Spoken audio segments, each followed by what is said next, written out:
This is a conscious hour, and it's Monday, and I'm watching Professor Morandi and Danny Haifong.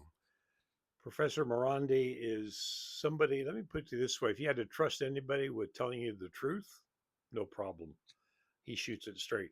So listen closely. People in the United States have a bad impression of Iran. I'm not going to go in depth, but the impression you have in Iran is totally the opposite because anything that's been broadcast in the major networks in the United States pictures Iran as this brutal country that kills its own people. In fact, there were only 3,000 people killed in this last protest that was going on. They said that the Iranians were killing them. Actually, that's incorrect. There were 900 Mossad agents that were captured there, and of course, they were summarily executed, and they were the ones that were stirring up the pot. I was on a phone call with a group from around the world about 2 nights ago. I just happened to stumble in this thing, and a lot of them were from Iran. And so I got to learn firsthand from many different perspectives and realized I already knew it, but I confirmed it that in fact everything that the US media was telling you was a bald faced lie, just like they say, oh, October 7th was an unprovoked attack. Sure, if you're in America and you don't know history and you aren't getting the accurate information that's truthful and honest from the US media, you would think, yeah, it was an unprovoked attack.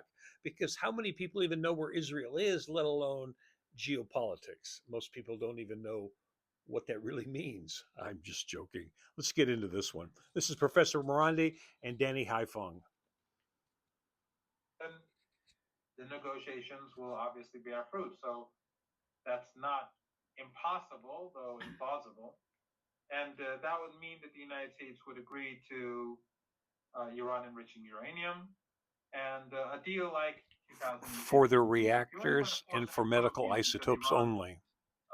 gave too many concessions back then, and also Iran has made many technological advances that have to be recognized under sanctions, so it has to be recognized. But in any case, that is one reason. The second reason is that if the talks fail, and for whatever reason, the United States or the Israeli regime, these two Epstein regimes, if they decide to attack Iran, that Iran could tell the international community that, look, we wanted peace, we were open to peace, just like last time round, but the Epstein regime in Washington decided to do something different. So I think it's smart for Iran. Sometimes some people complain and say, why is the foreign minister saying this? Or that's what diplomats do. It's their responsibility to show that Iran is willing to do a deal. Because remember, at the end of the day, if there is war, it is going to be catastrophic for the international community. So people in India, whose lives will be devastated by the price of oil going and gas going through the roof, they need to know that it was the United States that did this. If the Iranians refuse to negotiate, then the Americans will claim that, well, they wanted to have a deal, but the Iranians were unwilling to talk. So as life goes downhill for Indians and people across the global south, the Iranians want each and every one to know that the Israelis sacrificed you, that Trump sacrificed you, that the Epstein class sacrificed you. And so I think negotiations are necessary. And of course, as I said earlier, if Trump decides that he wants to be serious at the negotiating table, Iran will give him that opportunity. Those are So there you go, folks. That's a reality check. And I'm going to put another, this is part one, and I'm going to continue this to give you more education about really what's going on. And if I had to predict, which I'm going to, they're going to war. Trump is owned by Netanyahu. Jared Kushner, of course, wants to build his $40 billion first phase Gaza Viva Las Vegas project, but there's 400 billion committed through different parties in the world to expand that entire coastline of Israel, of Palestine, all the way into Lebanon to build a future city.